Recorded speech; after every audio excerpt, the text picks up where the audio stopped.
ভালোবাসা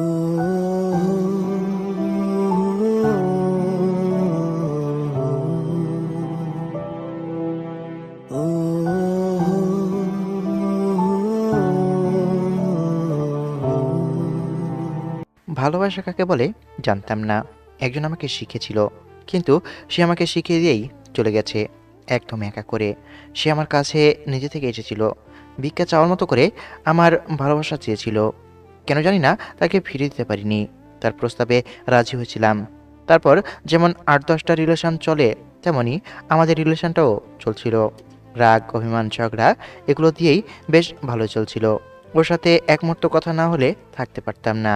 কিন্তু একসময় ও নিজে থেকেই সরে যেতে লাগলো। কথা বলা ধীরে ধীরে কমিয়ে দিল। ফোন দিলে রিসিভ করতো না, মেসেজের ঠিকমতো রিপ্লাই দিত না। আমার কষ্ট হতো ওর এমন ব্যবহারে, এমন ইগনোরে। ওকে বলতাম, কারণ জিজ্ঞেস করতাম, কিন্তু আমার কথা পাত্তাই দিত না। অনেক কষ্ট হতো, বুক পেটে কান্না আসতো। তাও নিজেকে ধরে রাখতে না পেরে কত যে কেঁদেছি আল্লাহ ভালো জানেন। সে যাই হোক, এখন পরিচয় দিই। আমি আকাশ আহমেদ নীল। পড়াশোনা শেষ। শেষ বলতে অনার্সটা কমপ্লিট আর কি। এখন চাকরি খুঁজছি। পারিবারিক অবস্থা খুব একটা ভালো না। এর ভিতরে কয়েকটা ইন্টারভিউ দিয়েছি, কিন্তু টিকতে পারিনি। টাকা পয়সার জন্য অনেক টাকা চাই, কিন্তু আমার পক্ষে অত টাকা দেওয়া সম্ভব নয়। আগামীকালকে আরেকটা ইন্টারভিউ আছে, দিয়ে দেখি কি করা যায়। এগুলো ভাবতে ভাবতে ঘুমিয়ে পড়লাম। পরের দিন সকালে ঘুম থেকে উঠে ফ্রেশ হলাম।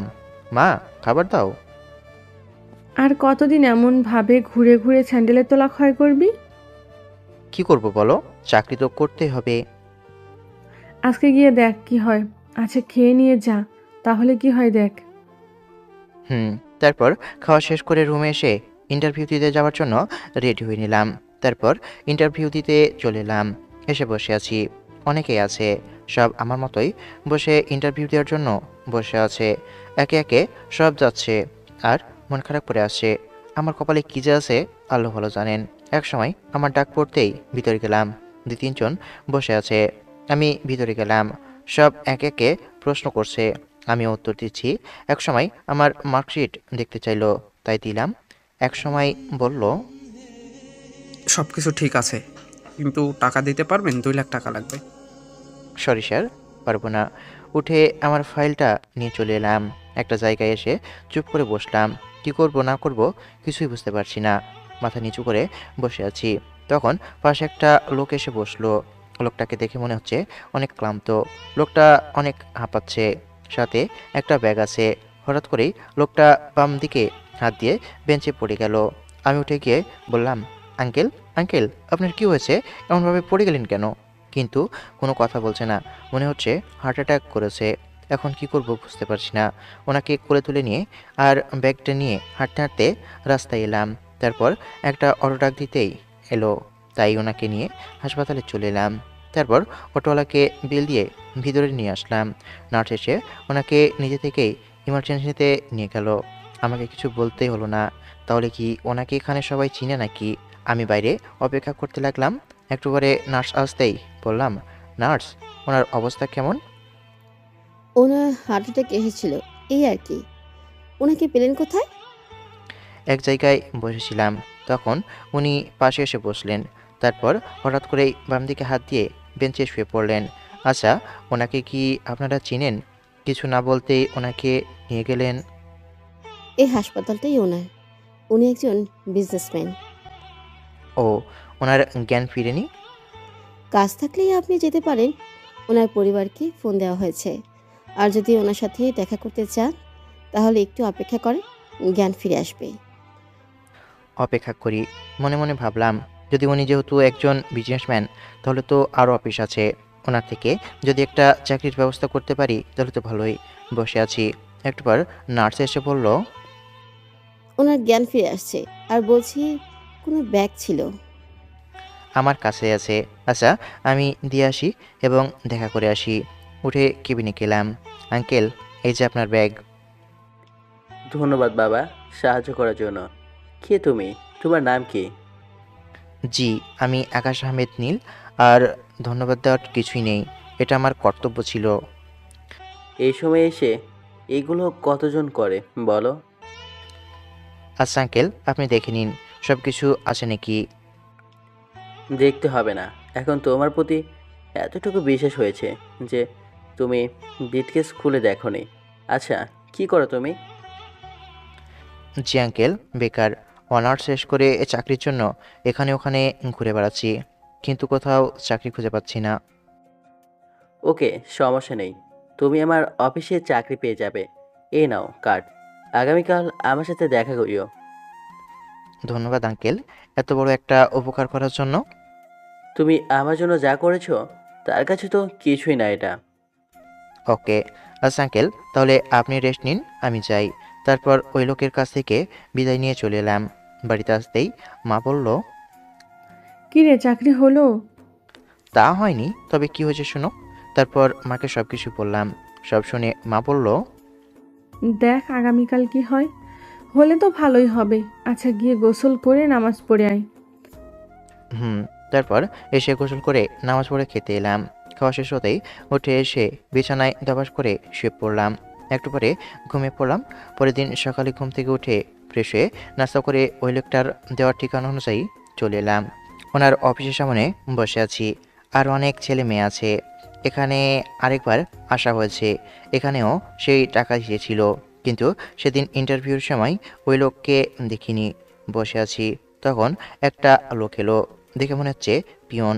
এসে বলল আমাকে ডাকছে, তাই ওনার সাথে সাথে উঠে ইন্টারভিউ রুমে এলাম। আসসালামু আলাইকুম। কেমন আছেন আঙ্কেল? এখন শরীরের অবস্থা কেমন? আলহামদুলিল্লাহ ভালো, তুমি কেমন আছো? জি আলহামদুলিল্লাহ ভালো। আঙ্কেলকে আমার ফাইলটা দিলাম, উনি দেখতে লাগলো। একটু পর বললেন, তোমার সব কিছুই ভালো, সামনের মাসের 1 তারিখ থেকে জয়েন করতে পারো। আর যথারীতি সময়ে তোমার কাছে মেল চলে যাবে এবং অফিসের কাজ চলে যাবে। ধন্যবাদ আঙ্কেল। তারপর আবার সালাম দিয়ে হাসি খুশি মনে চলে এলাম। আসার সময় মিষ্টি নিয়ে এলাম। এসেই বললাম আমার চাকরিও হয়ে গেছে, এ নাও মিষ্টি খাও। মা খুশিতে কেটে দিল। আরে পরে কান্নাকাটি করিও, আগে মিষ্টি খাও, তারপর কান্না করো। আল্লাহ যা করেন হয়তো ভালোর জন্য করে। হুম। আব্বা কোথায়? দোকান থেকে এখনো আসেনি। ও আচ্ছা। আমি চলে এলাম রুমে। তারপর ফ্রেশ হয়ে নামাজের সময় হতেই নামাজে চলে গেলাম। তারপর খাওয়া দাওয়া শেষে ঘুম। আর 15 দিন পর থেকেই জয়নিং। বিকেলে চায়ের দোকানে এলাম, পাশে সবুজের দোকান। পড়াশোনা বেশি করেনি, 10 পাস করে তারপর আর পড়াশোনা করেনি। দোস্ত, চাকরি তো হয়ে গেছে। হুম। চল মিষ্টি দোকানে। তারপর সবুজ আর আমি মিষ্টি দোকানে এসে ওকে খাওয়ালাম। এমনইভাবে দেখতে দেখতে চলে গেল 15 দিন। আগামীকাল থেকেই অফিসে যাওয়া শুরু। পরের দিন সকালে মা বাবার সাথে একসাথে নাস্তা করলাম। তারপর আমি অফিসে যাবার জন্য রেডি হয়ে নিলাম। ইমেইলে ডিটেলস পেয়ে গেছি, কত নাম্বার ফ্লোরে কত নাম্বার টেবিল। আমার বাড়ি থেকে অটোতে করে গেলে 1 ঘন্টার কাছাকাছি লাগে। তারপর আবার 9টার দিকে অফিস, দেরি করা চলবে না। তাই 7:30টায় বেরিয়ে পড়লাম এবং আধা ঘন্টা আগেই অফিসে পৌঁছালাম। তারপর লিফটে উঠে 3তলায় এসে 15 নাম্বার টেবিলে এসে বসলাম। তারপর কিছু কাজ দিল, তাই করতে শুরু করলাম। এমনভাবে দেখতে দেখতে 4 মাস কেটে গেল। বেতন 30,000 করে দেই। এখন মামার পিছনে উঠে পড়ে লেগেছে বিয়ে দেওয়ার জন্য। ওগুলো নিয়েই এখন কথা বলছে। মেয়ে দেখতে শুরু করি, কি বলো আকাশের মা? না আব্বা, এখন না, আরও একটা বছর যাক, তারপর না হয় বিয়ে করি। কেন দেরি কেন?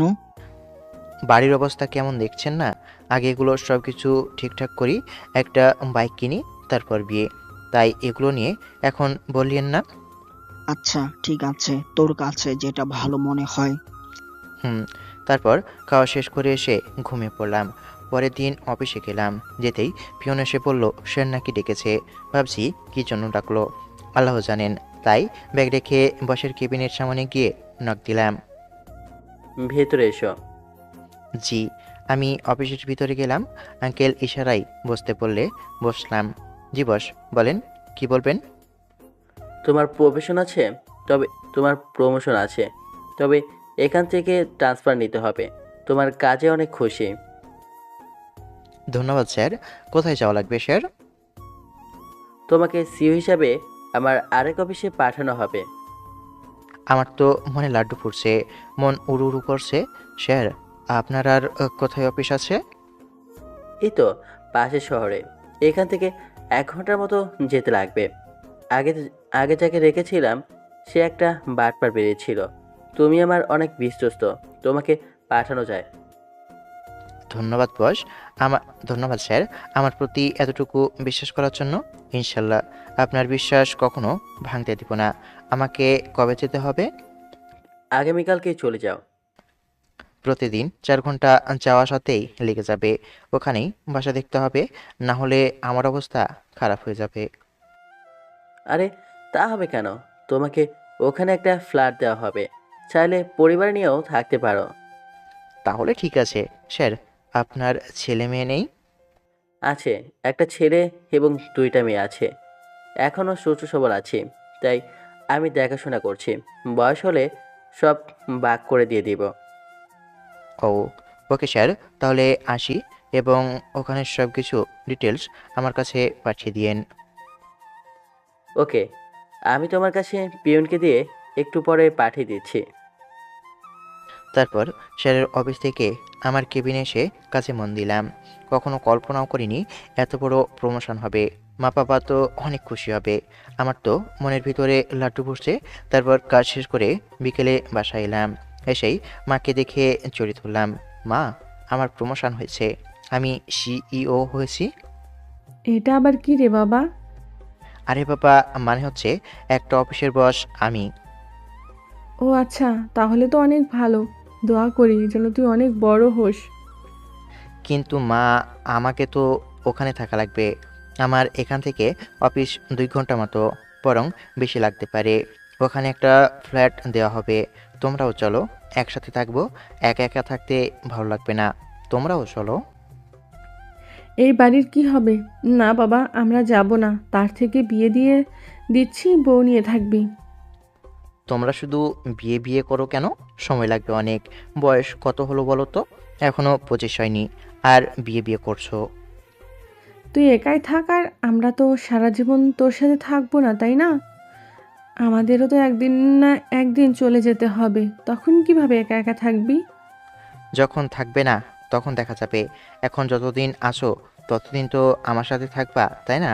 আচ্ছা, তা যাই হোক, আব্বার সাথে কথা বলে দেখো কি বলে। আচ্ছা ঠিক আছে, বলে দেখবো। আচ্ছা যা, বিশ্রাম নে। তারপর এসে ফ্রেশ হলাম।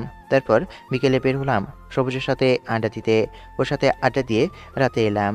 তারপর সবার সাথে খাওয়া দাওয়া শেষ করে কিছুক্ষণ ল্যাপটপে কাজ করে ঘুমিয়ে পড়লাম। পরের দিন সকালে একটা সিএনজি নিয়ে নতুন অফিসের সামনে এলাম।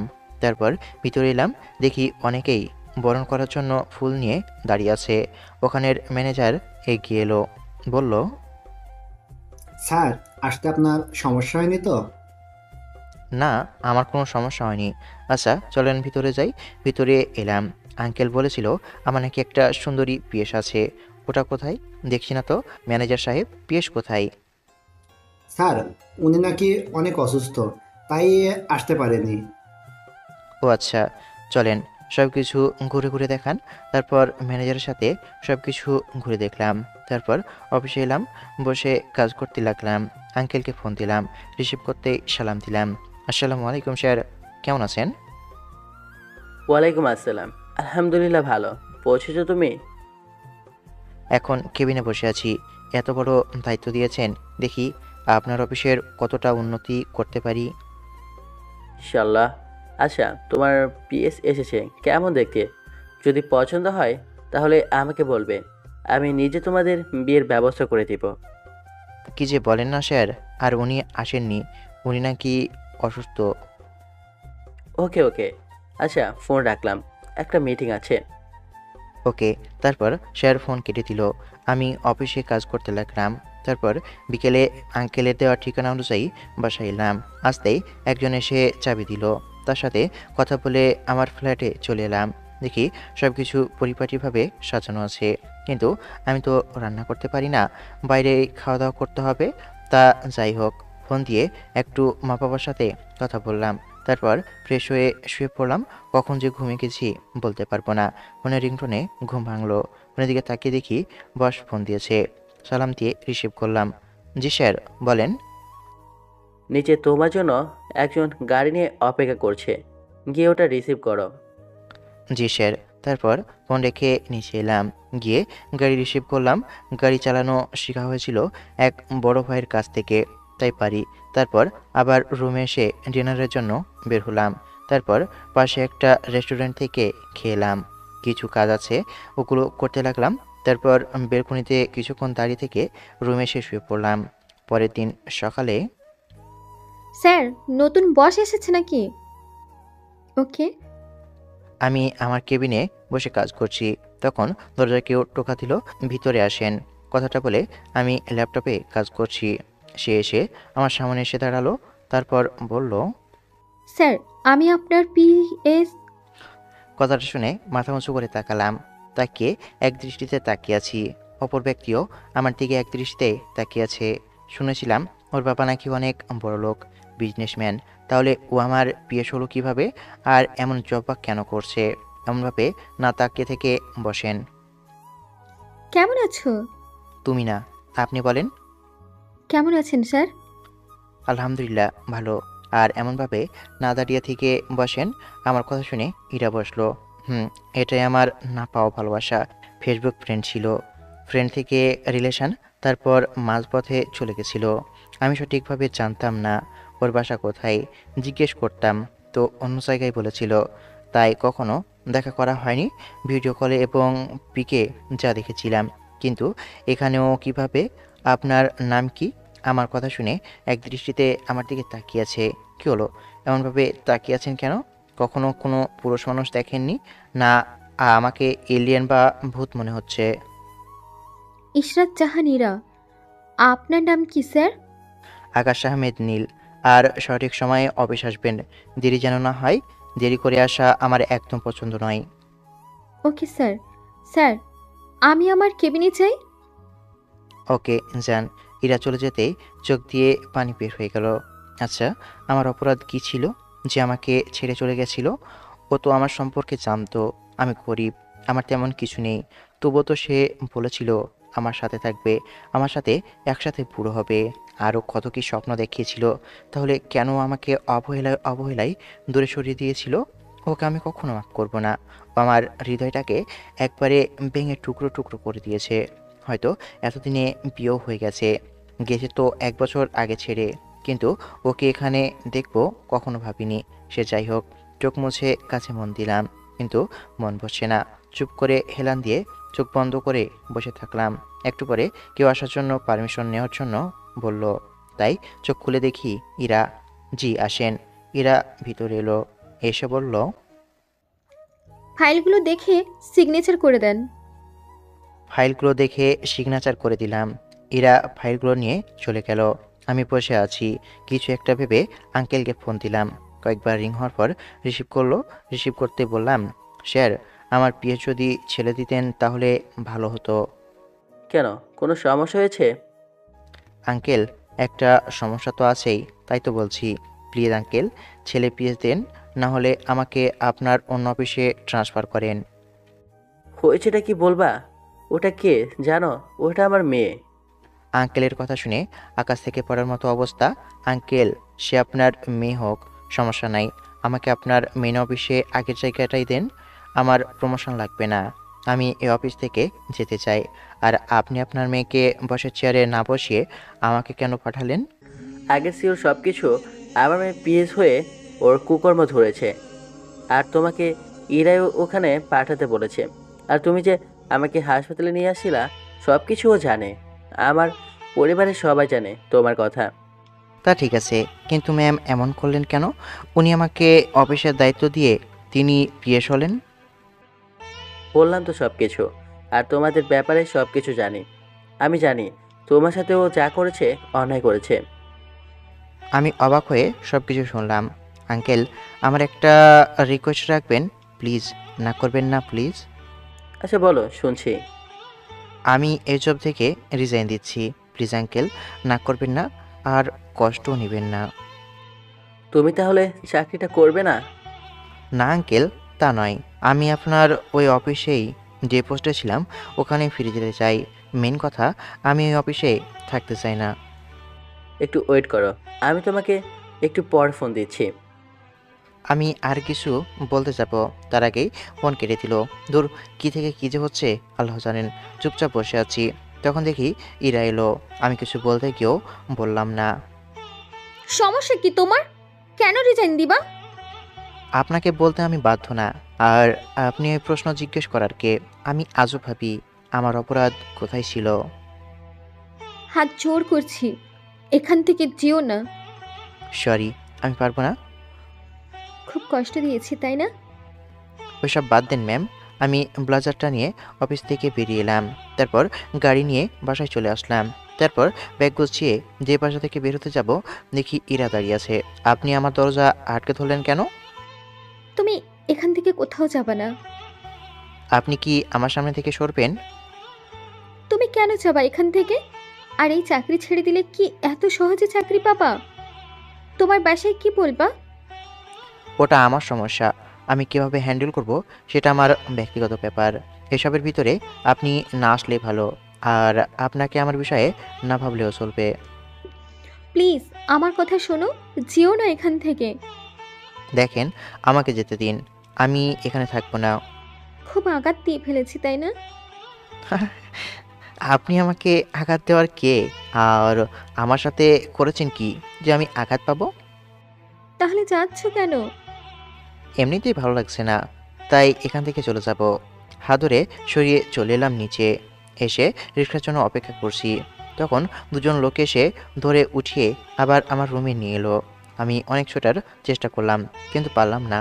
নিশ্চয়ই দুজন বডি বিল্ডার হবে। ওকে এই চেয়ারে বাঁধো। কেমন এখান থেকে পালাতে চায়। এই তুমি জানো আমি কি করতে পারি? মেরে ফেলবেন তো মেরে ফেলেন। তুমি তো আমার জান, আমার কলিজা। তোমাকে আমি মারতে পারি? তুমি মরলে আমার কি হবে জান? এগুলো কিন্তু বেশি বাড়াবাড়ি হয়ে যাচ্ছে। আপনি আমার কাছ থেকে কি চান? এমন করছেন কেন? আমি তোমাকে চাই। তুমি আমাকে, তোমাকে তুমি দিবা? ভালোবাসি এখনো, অনেক ভালোবাসি। আপনি আমাকে হাসালেন। আপনি নাকি আমাকে ভালোবাসেন? আচ্ছা, কতটা ভালোবাসেন? তোমার সাথে যা করেছি তার জন্য সরি। আচ্ছা, সরি বললেই সব কিছু মাফ হয়ে যায়? সব আঘাত মুছে যায়? আপনি আমাকে আমার থেকে এমনভাবে দূরে সরিয়েছেন, মনে হবে আপনি না, আমি আপনাকে কষ্ট দিয়ে ছেড়েছি। আচ্ছা, আমি আপনাকে ক্ষমা না হয় করেই দিলাম। আপনি আমার সেই পুরনো সোনালি দিনগুলো ফিরিয়ে দিতে পারবেন? আপনাকে আমি কি দোষ দিব? আমি তো বেহায়া ছেঁচড়া ছিলাম। আপনি আমাকে ইগনোর করতেন, বোঝার পরেও আমি আপনার কাছে বারবার ফিরে গেছি। ভাবতাম আপনি আমার, আপনি আমার, তাই ফিরে যেতাম। কিন্তু আপনি আমার কখনো ছিলেন না। আপনি এমনভাবে আমাকে বললেন যে মনে হয়েছিল আমাকে আপনার প্রয়োজন। কিন্তু আপনি যে আমাকে আপনার অপশন হিসাবে চেয়েছিলেন বুঝতে পারিনি। প্রথমে সব কিছু বুঝে না বোঝার ভান ধরেছিলাম, কারণ আমি আপনার মায়ায় আটকে পড়েছিলাম। আপনাকে অধিক মূল্যায়ন করেছিলাম, আপনাকে বেশি প্রায়োরিটি দিয়েছিলাম, আপনাকে আমি বেশি ভালোবেসেছিলাম। এখানে আপনাকে দোষ দিব না। আপনি আপনার জায়গা থেকে ঠিক ছিলেন, সব দোষ আমার। আমি আমাকে মূল্যহীন বানিয়েছি। সে যাই হোক, আমি এখন আর আপনাকে ভালোবাসি না। আর আপনাকে কাছে পাবার কোনো ইচ্ছে আমার নেই। আমাকে ক্ষমা করা যায় না? ক্ষমা করার কি আছে? সব দোষ তো ওখানে আমারই ছিল। আমি আমার নিজের চিন্তাভাবনা, বিশ্বাসের প্রতি লজ্জিত। আপনার উপর কোনো অভিযোগ আমার নেই। সরি, আমাকে ক্ষমা করো। আমাকে কি ছাড়বেন? প্লিজ আমাকে ছাড়েন। আমার চোখের দিকে তাকিয়ে একবার বলে ভালোবাসি না।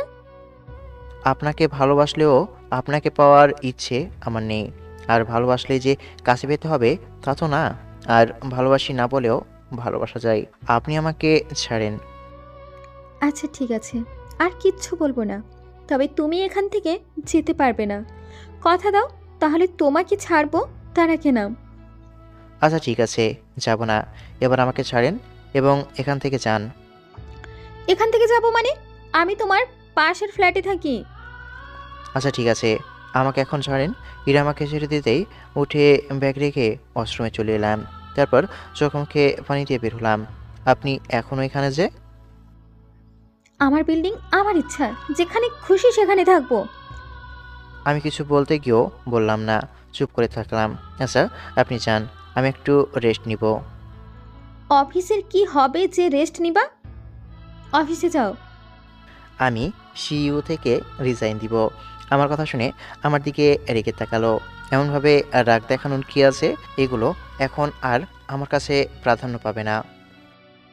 আজব তো, তুমি রিজাইন দিবা? কি জন্য? আমার ইচ্ছা হয়েছে তাই। এতে আপনার কোনো সমস্যা? খুন করে ফেলবো। প্লিজ আপনি এখান থেকে যান। আমি ম্যানেজারকে ফোন দিয়ে বলে দিচ্ছি, উনি দেখে নেবে। এখন যান প্লিজ। ইরার কিছু না বলে চলে গেল। আমি উঠে দরজা আটকে এসে রুমে এসে শুয়ে পড়লাম। পুরনো ব্যথাগুলো আবার নাড়া দিয়ে উঠেছে, ভিতরটা ফেটে যাচ্ছে। মানুষ পৃথিবীতে কত রকমের আছে আল্লাহ জানেন। মানুষ এমন কেন? ইচ্ছে মতো কষ্ট দিয়ে বলে কষ্ট পেয়েছি নাকি? হায়রে মানুষ। দুপুরে দরজায় টোকা পড়লো। এই সময় আবার কে এলো? উঠে গিয়ে দরজা খুলে দেখি ইরা, হাতে টিফিন বাটি। এই সময়ে আপনি? খাবার নিয়ে এসেছে। ও, কিন্তু আপনি আমার খাবার নিয়ে আসলেন কেন? এত কষ্ট না করলেও চলবে, আমি বাইরে থেকে খেয়ে নিব। বাইরে থেকে খাবার খেলে অসুস্থ হয়ে যাবা। তো তাতে আপনার কি? সব কিছু আমার। এখন সরো আর খেয়ে নাও। অধিকার দেখাতে আসবেন না। আমি আপনাকে অধিকার দিইনি যে এমনভাবে অধিকার দেখাচ্ছেন। আমি দেখাবো, এতে তোমার সমস্যা? তাতে অধিকার থাক সে না থাক। ফালতু একটা। কেন এতদিন কাউকে পাননি যে এখানে আসছেন? আপনার পিছে না অনেক ছেলে ঘুরঘুর করে, প্রতিদিন কত শত প্রপোজ পান। এখন চুপ না করলে মুখ টিপে দিব বলে দিলাম। আপনি আপনার খাবার নিয়ে যান, আমি বাইরে থেকে খেয়ে নিব। না খেলে ওদের দুজনকে আবারও ডাকবো, দিয়ে কেলাতে বলবো। তাই ভালোই ভালোই বলছি, খেয়ে নাও। ওকে, আপনি যান, আমি খেয়ে নিব। ইরা উঠে চলে গেল। আমি হাত ধুয়ে প্লেট নিয়ে এসে খেয়ে নিলাম।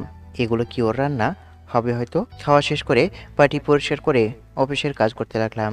বিকেলে বেলকনিতে চুপ করে বসে আছি, তখন আবারও দরজায় টোকা পড়লো। বুঝতে বাকি নেই কে আছে। উঠলাম না, চুপ করে বসে থাকলাম। ভালো লাগছে না, কিছুই ভালো লাগছে না। ওদিকে টোকা দিয়ে যাচ্ছে তো দিয়ে যাচ্ছে, দূর ভাল লাগে না। উঠে গিয়ে দরজা খুলে দিলাম। তারপর আবারও এসে বেলকনিতে বসে পড়লাম। এতক্ষণ লাগে দরজা খুলতে? ফোনটা বেজে উঠলো। ফোনের দিকে তাকিয়ে দেখি আবার ফোন দিয়েছে। তাড়াতাড়ি রিসিভ করে সালাম দিলাম। আসসালামু আলাইকুম, কেমন আছেন?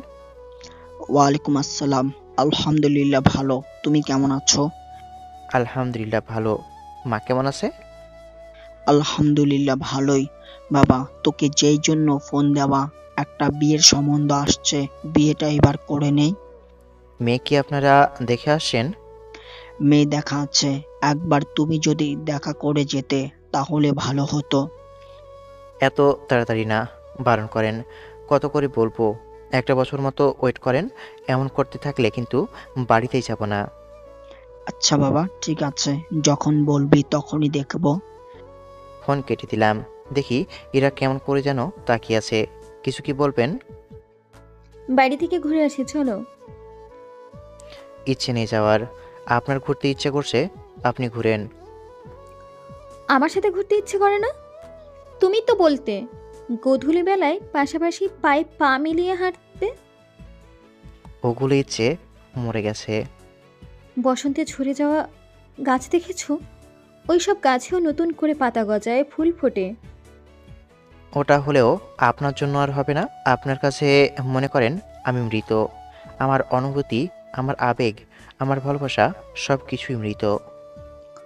আবারও কি নতুন করে শুরু করা চায় না? আবারও কি নতুন করে স্বপ্নগুলোকে সাজানো চায় না? আপনার জন্য না, ওগুলোর ফিলিংস জাগে না। আপনার প্রতি এখন ঘৃণা হয়। সেই ভালোবাসো বা ঘৃণা করো, তোমার মনে তো ঘুরে ফিরে আমিই থাকি, তাই না? আমার ভালো লাগছে না, আপনি গেলে জানতো আমি যাবো না।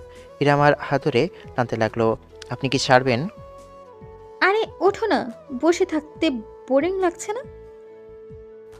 না, আমার বোরিং লাগছে না। আপনি গেলে যান, না হলে আপনার বাসায় গিয়ে ঘুমিয়ে পড়েন। এরা কিছু না বলে চলে গেল। আমি আর কিছুক্ষণ পরে বের হলাম। তারপর মাগরিব নামাজ শেষ করে হাঁটতে বেরোলাম। কিছুক্ষণ এসে একটা কফি শপ পেলাম।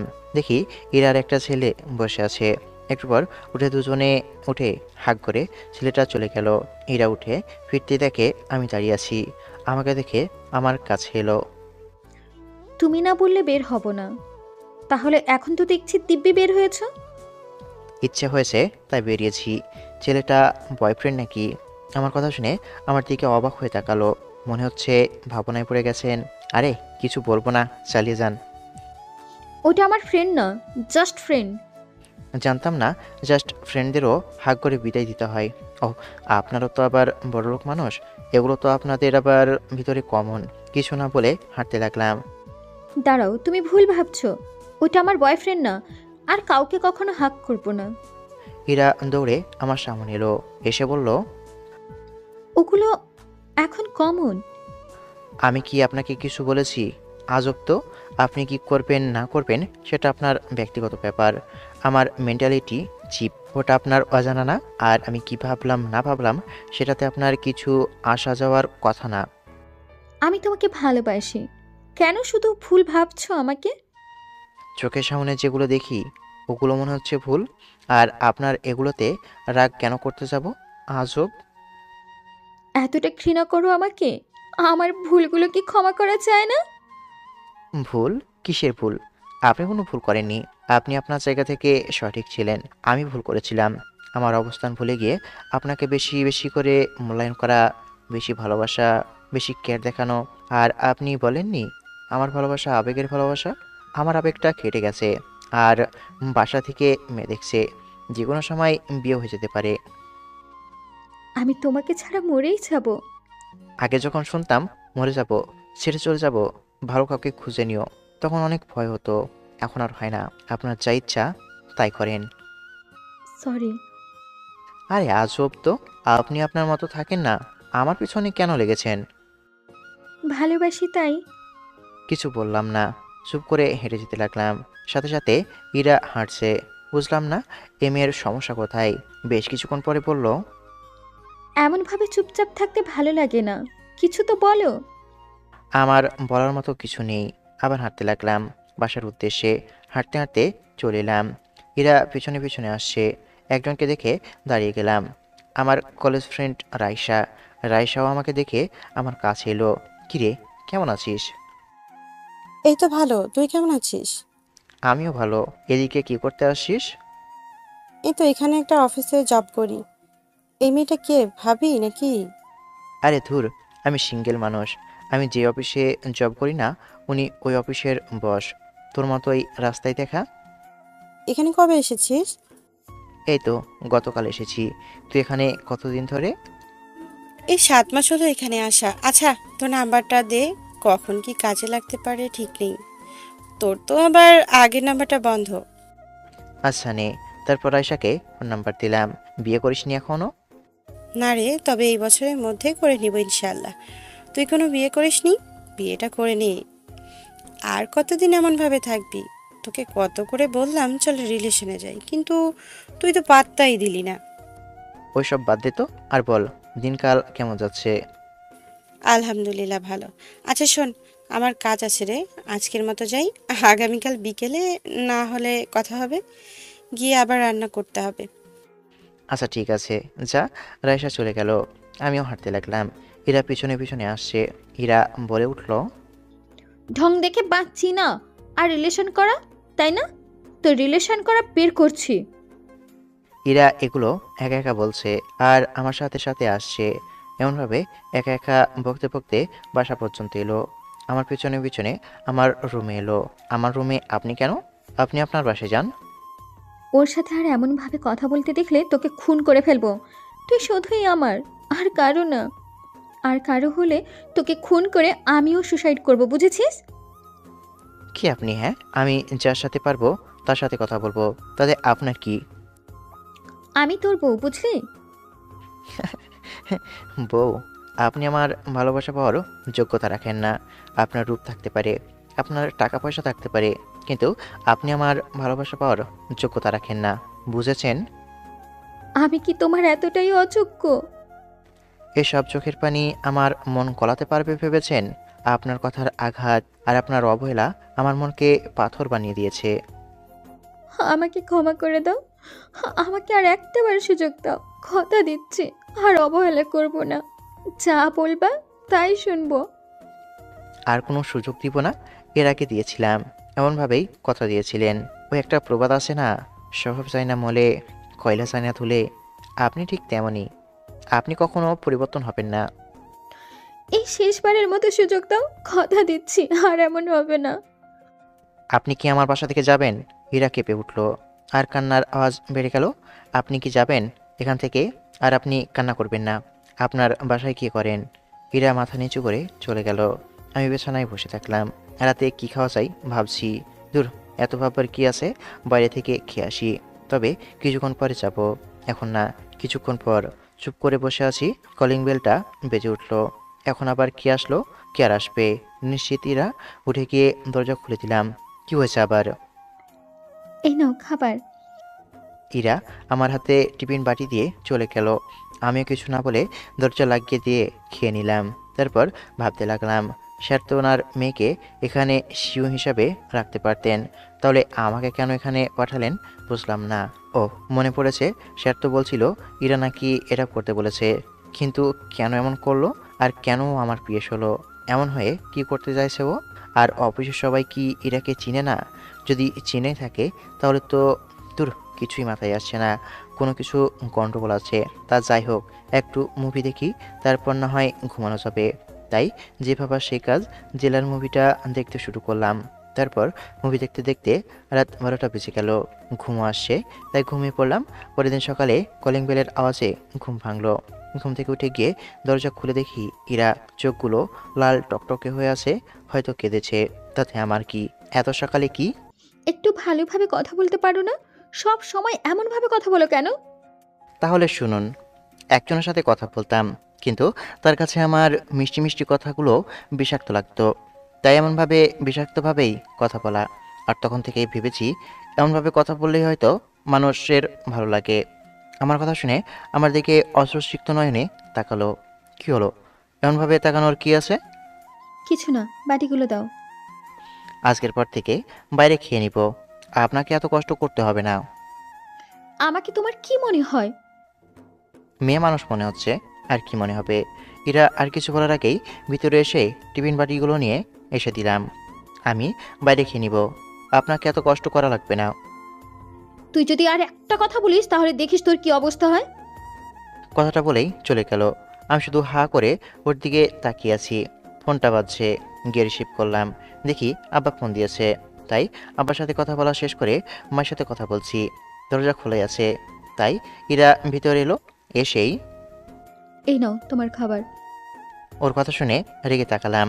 মা ওর কথা শুনে ফেলেছে, তাই বলল, তোর রুমে মেয়ে মানুষ কোথা থেকে এলো? আরে মা, এখন আমি রেস্টুরেন্টে আছি, ওখান থেকেই মেয়ে মানুষের কণ্ঠ শুনতে পাচ্ছ। তুই না বললি তুই তোর রুমে বসে আছিস, তাহলে রেস্টুরেন্টে গেলি কখন? আসলে মা, তুমি তো জানো আমি রান্না পারি না, তাই কাজের লোক রেখেছি, উনি রান্না নিয়ে এসেছে। তুই তো এটা আগে বললেই পারতি, আর একটু আগেই না বললি বাইরে খেতে যাবি? আমি এখন কি বলবো বুঝতে পারছি না, পড়েছি এক মাইন্ডটা চিপাই। এখন কি বলি? হঠাৎ ইরা আমার পাশে এসেই বলতে শুরু করলো, আম্মু, আপনার ছেলে মিথ্যে বলছে। আমি কোনো কাজের লোক না। আমি আপনার ছেলের গার্লফ্রেন্ড আর আপনার হবু বৌমা। আমাদের রিলেশন অনেক দিনের। আর কিছু বলতে যাবে তার আগেই ওর মুখ চেপে ধরলাম। তারপর ফোন কেটে দিয়ে বললাম, এগুলো আপনি কি বললেন? হীরা মুখ থেকে হাত সরিয়ে নিয়ে বলল, যেটা সত্যি সেটাই বললাম। ছাড়ো, আমার কাজ শেষ।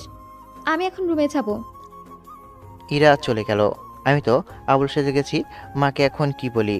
ফোনটা বেজে উঠল। ফোনের দিকে তাকিয়ে দেখি আবার মা ফোন দিয়েছে। ভয়ে ভয়ে রিসিভ করলাম। রিসিভ করতেই, এই জন্য তুই বিয়ে করতে চাইছিস না? আগে বলতি, তাহলে তো হয়ে যেত। ওর আব্বুর নাম্বার নিয়ে আমাকে দে, তোর আব্বু কথা বলে নিবে। আরে মা, ও মজা করলো। দুজনে পাশাপাশি ফ্ল্যাটে থাকি আর একই অফিসে কাজ করি। আমি রান্না পারি না দেখে খাবার নিয়ে যাই। আজকেও আসলো, আর তোমার সাথে কথা বলতে দেখে মজা করলো। আরও বিবাহিত, ওর বর আছে। হঠাৎ আবারও ইরা এসে বলল, আম্মু, আপনার ছেলে মিথ্যে বলছে, আমি অবিবাহিত। আর সত্যি বলছি, আমি আপনার হবু বৌমা। কেমনটা লাগে? ওর দিকে তেড়ে গেলাম। ডাইনি আবারও দৌড়ে চলে গেল। ওই মেয়েটিকে ফোন দে, আমি মেয়ের সাথে কথা বলবো। না, ওর সাথে কথা বলতে হবে না, ও মজা করছে। বলছি না ওই মেয়েকে ফোন দিতে, গিয়ে ফোন দে। কী যে বলবো বুঝতে পারছি না। না দিলেও আমার কপালে দুঃখ আছে। বাধ্য হয়ে বেরোতেই দেখি ও আসছে। ফোন এগিয়ে দিয়ে বললাম, নেন, মা আপনার সাথে কথা বলবে। ইরা টেবিল মার্কা হাসি দিয়ে ফোনটা নিয়ে নিল। আমি আমার রুমে এলাম। ওদিকে আসসালামু আলাইকুম আম্মু, কেমন আছেন? ওয়ালাইকুম আসসালাম। আলহামদুলিল্লাহ ভালো, তুমি কেমন আছো? আলহামদুলিল্লাহ ভালো। আপনার ছেলে আমার জন্যই অন্য মেয়েকে বিয়ে করতে চাচ্ছে না। ওটা যদি বলতো তাহলে তো ওকে বারণ করতাম না। আসলে আম্মু, আমাদের ভেতরে ঝগড়া হয়েছে, তাই ও আপনাকে এমন বলছে। আচ্ছা বুঝলাম। আচ্ছা তোমার নাম কি? ইশরাত জাহানিরা। আর আপুই বিকেলে আপনাদের বাসায় যাবে। ঠিক আছে মা, তোমার আব্বুকে তাহলে পাঠিয়ে দিও। ওকে আম্মু। আম্মু এখন রাখি, খাওয়া শেষ করে আবার অফিসে যেতে হবে। দুজনে কি একসাথে থাকো? না আম্মু, ও একটা বাসায় থাকছে আর আমি একটায়। ওকে। তারপর ইরা ফোন কেটে দিয়ে আবার আমার কাছে এলো। ঠোঁটের কোণে রাজু জয়ের হাসি। কি হলো, এমনভাবে হাসেন কেন? না কিছু না। আচ্ছা ফোন নাও। আরে খেয়ে অফিসের জন্য রেডি হও। বস আমি না আপনি? ওয়েট করো কিছুদিন, তখন বোঝাবো আমি কি জিনিস। আল্লাহ জানেন মাকে কি বলেছে। ইরা চলে গেল। আমি উঠে খেয়ে এলাম। খাওয়া শেষ করে পরিষ্কার করে অফিসে যাবার জন্য রেডি হলাম। রেডি হওয়া শেষ হতেই রুমে তালা দিয়ে নিচে এলাম। নিচে এসে গাড়িতে উঠতেই ইরা সামনে এসে দাঁড়ালো। আমাকে রেখেই চলে যাচ্ছ মনে হচ্ছে। আমি কিছু না বলে বসে থাকলাম। ইরা দরজা খুলে সামনে এসে বসলো। আমি গাড়ি চালাতে লাগলাম। আমি চুপচাপ গাড়ি চালিয়ে যাচ্ছি। তখন ইরা বলল, আচ্ছা, জীবনগুলো এই গল্পের মতো হয় না কেন? চাইলেই সব কিছু পাওয়া যাবে। মানুষের জীবন থেকেই গল্প লেখা হয়, তবে পুরো গল্প জীবন থেকে নেওয়া হয় না। গল্প সাজানোর জন্য কিছুটা কল্পনার আশ্রয় নিতে হয়। আমি সরি তো, আর একটা সুযোগ দাও। আর অবহেলা কষ্ট কিছুই দিব না। আজব তো, আপনি ভুল কোথায় করেছেন যে আমার কাছে বারবার ক্ষমা চাইছেন? আপনি আপনার জায়গা থেকে ঠিক আছেন, আর আমি আমার থেকে ঠিক ছিলাম না। ওটা আমার দোষ। শুধু শুধু আপনি আমার কাছে ক্ষমা চাইছেন কেন?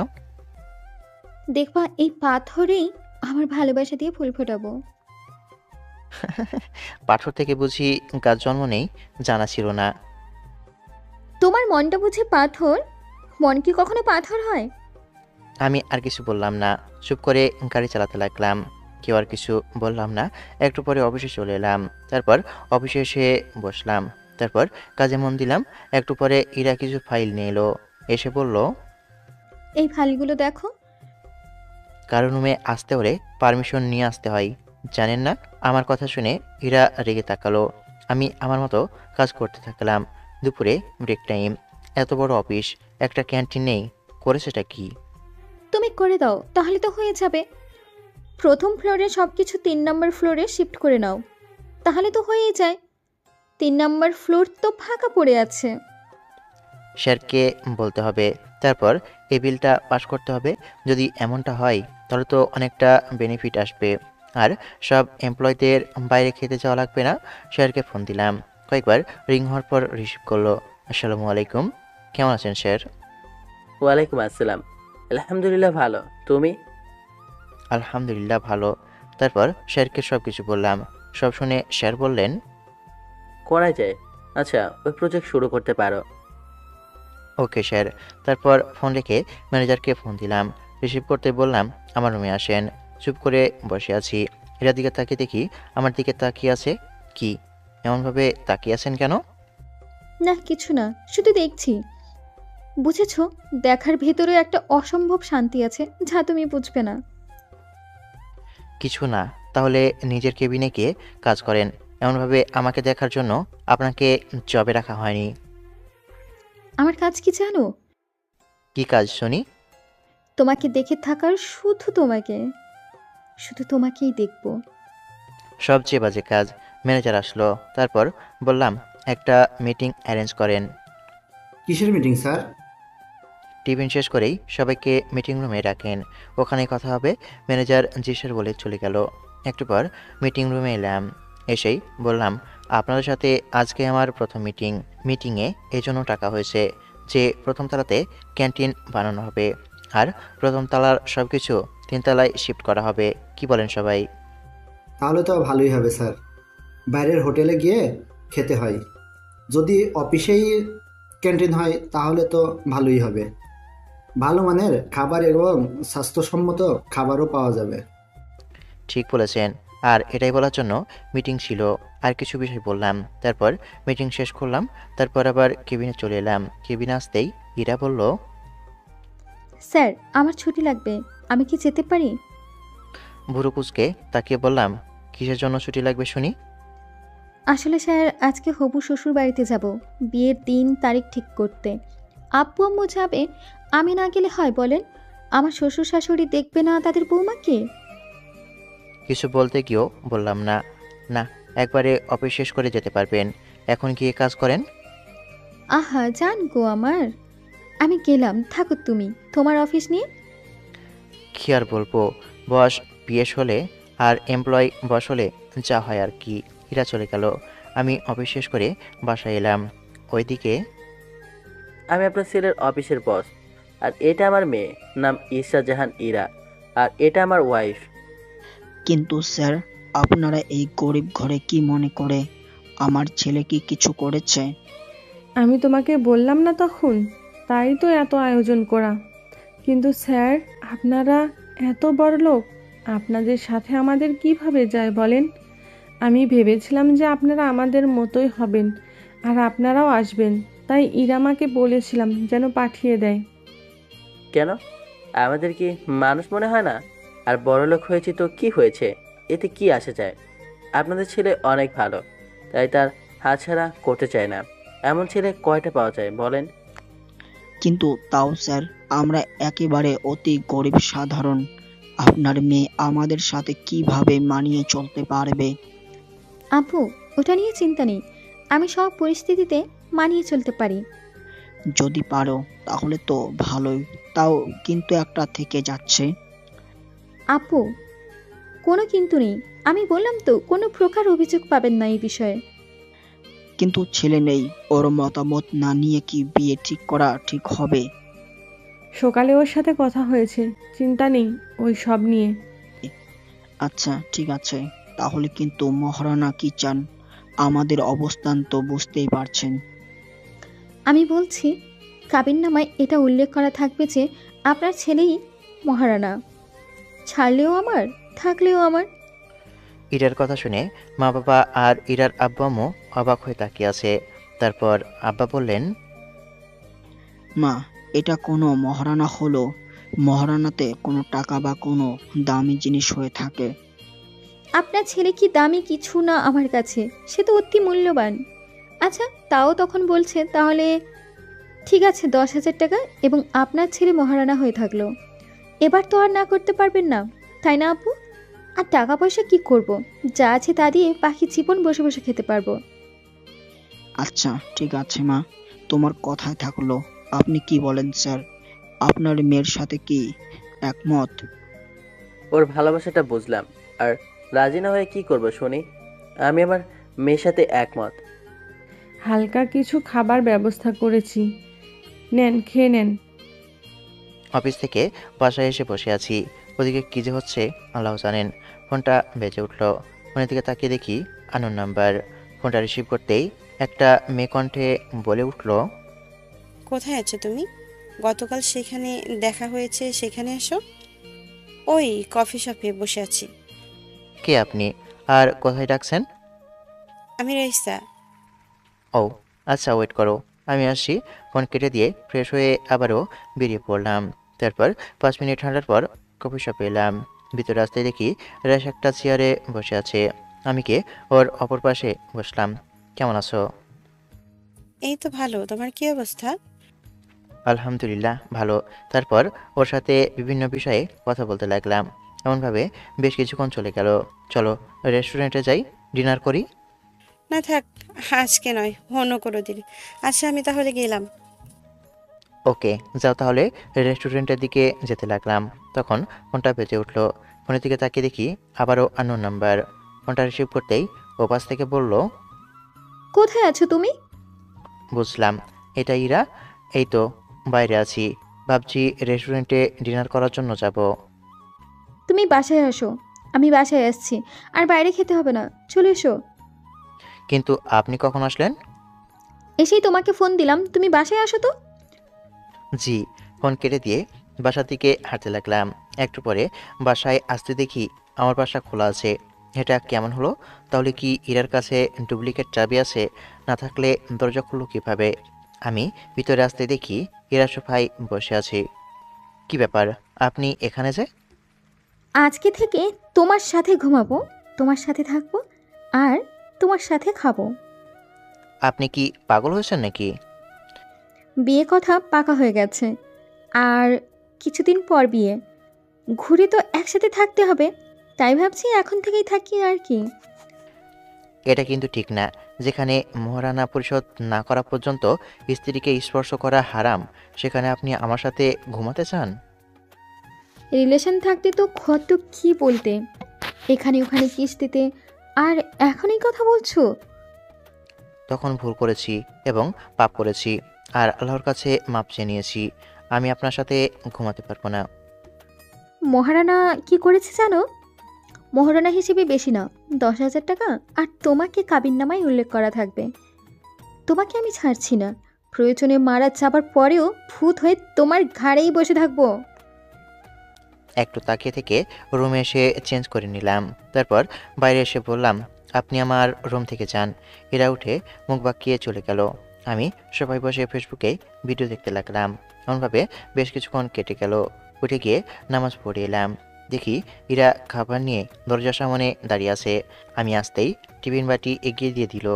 কেমন মুখ ফুলিয়ে রেখেছে, বুঝলাম না কেন এমন করে রেখেছে। আমি কিছু না বলে টিফিন বাটি নিয়ে বাসার ভিতরে চলে এলাম। তারপর খাওয়া দাওয়া শেষ করে ল্যাপটপে কিছু কাজ করে ঘুমিয়ে পড়লাম। পরের দিন সকালে কলিং বেলের আওয়াজে ঘুম ভাঙলো। ঘুম থেকে উঠে গিয়ে দরজা খুলে দিলাম। এত সকাল সকাল কি? কফি না চা খাবা? আমি কিছুই খাবো না। সমস্যা নেই, খেতে বলেছি বলে ভাব দেখাচ্ছ।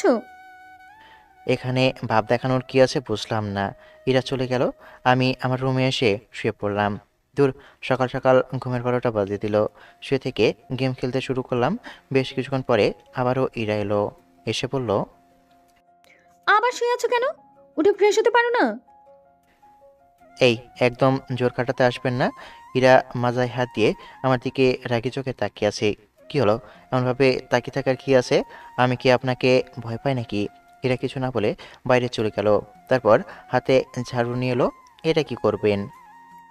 তোমার শরীরে অনেক ময়লা জমেছে, তাই ভাবছি ওগুলো পরিষ্কার করব। কিছু না বলে উঠে চলে এলাম ওয়াশরুমে। ইরা হাসতে লাগলো। ফ্রেশ হয়ে এসে রুমে এলাম। দেখি ইরা খাবার নিয়ে এসেছে। খাবার রেখে চলে গেল। আমিও খেয়ে নিলাম। তারপর খাওয়া শেষ করে রুমে এসে অফিসে যাবার জন্য রেডি হয়ে নিয়ে বাইরে আসতেই দেখি ইরাও বের হচ্ছে। কিছু না বলে নিচে এসে গাড়ি বের করলাম। ইরা গাড়িতে উঠে বসলো। ইরা গাড়িতে উঠে বসলো। মুখটা এমন করে আছে কেন? মুখে হাসি নেই কেন? এমনিতেই। আচ্ছা, নিজে থেকে চলে গেলেন, আবার আসলেন কেন? এতদিনে কাউকে পাননি? আমার কথা শুনে ইরা চুপ করে আছে, কিছু বলল না। আমিও আর কিছু বললাম না। একটু চুপ থাকার পর ইরা বলল, বারবার পুরনো কথা টেনে নিয়ে না আসলে হয় না? নতুন কিছু নিয়ে ভাবো না। নতুন কিছু কি ভাববো? ভাবতে আর ভালো লাগে না। এত কিছু ভেবে কি হবে? মানুষ বাঁচে কতদিন? কেন একা একা জীবনযাপন করা যায় না? মানুষ কি একা বেঁচে থাকতে পারে না? পারবে না কেন? অবশ্যই পারবে, কিন্তু জীবনের শেষ বয়সে তো কাউকে না কাউকে প্রয়োজন হবে, তাই না? আমাকে না হয় সেই প্রয়োজনটা করে নাও। একসাথে বুড়ো হওয়ার কি ইচ্ছে নেই? ইচ্ছে নেই? এই কবে কি হয় না হয় তা ঠিক আছে। এই বেঁচে আছি, এই নেই। সে যাই হোক, আপনি আপনার মতো করে ভাবতে থাকেন। আমি তো ভেবেই রেখেছি আমাদের 4 জনের পরিবার হবে। আমি, তুমি, আপু, আম্মু। আর আল্লাহ যদি আমাদের কোলে কাউকে দেন তাহলে আরেকজন বাড়বে।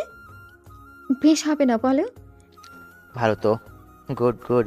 তারপর অফিসে চলে এলাম, বসে আছি। তখন ম্যানেজার এলো, এসে গতকাল যে প্রজেক্টের কথা বলছিলাম ওটার বিষয়ে কথা বললাম। আগামীকাল থেকেই সব কিছু শুরু হবে। দুপুরে খাবার জন্য বের হবার আগেই এরা একটা ব্যাগ নিয়ে হাজির। দেখেই বোঝা যাচ্ছে রেস্টুরেন্ট থেকে আসছে এই ব্যাগ। বাইরে যাওয়া লাগবে না, খাবার এখানেই আছে। যাও ফ্রেশ হয়ে আসো। ভালো করেছেন। উঠে ফ্রেশ হয়ে এলাম, তারপর খাবার খেতে বসলাম। ইরাও আসলো, এসেই বলল, একটু ওয়েট করতে পারো না? একা একা খেতে বসে গেছো? কি করব বলেন, অনেক খিদে পেয়েছে তো। ইরাকে রাগানোর জন্য বললাম, আপনার হাতের ওই রকম খাবার খেতে খেতে অবস্থা খারাপ হয়ে গেছে। ওগুলো খাবার কে খায় শুনি? কি? আমার হাতের রান্না ভালো না? ঠিক আছে, রাত থেকে আর দিব না, খেতেও হবে না, আর বাইরের খাবার খেও। আমি মুচকি এসে খেতে থাকলাম। তারপর খাওয়া শেষ করে একটু রেস্ট নিয়ে আবারও কাজে মন দিলাম। বিকেলে দুজনে একসাথে বাসায় ফিরছি, তখন হঠাৎ ইরা বলল, এই এই, গাড়ি থামাও। কেন? আরে বাবা থামাও না। আমি আপনার বাবা? না মানে, আসলে তা যাই হোক, এখন গাড়ি থামাও। ইরার কথা শুনে গাড়ি থামালাম। তারপর ইরা নেমে গেল। ই আবার কোথায় যাচ্ছে? আমিও নেমে পিছনে পিছনে গেলাম। দেখি একটা ছেলে এবং মেয়ের কাছে গিয়ে দাঁড়ালো। আপু তুমি? তুই এখানে কি করছিস? আর ছেলেটা কে?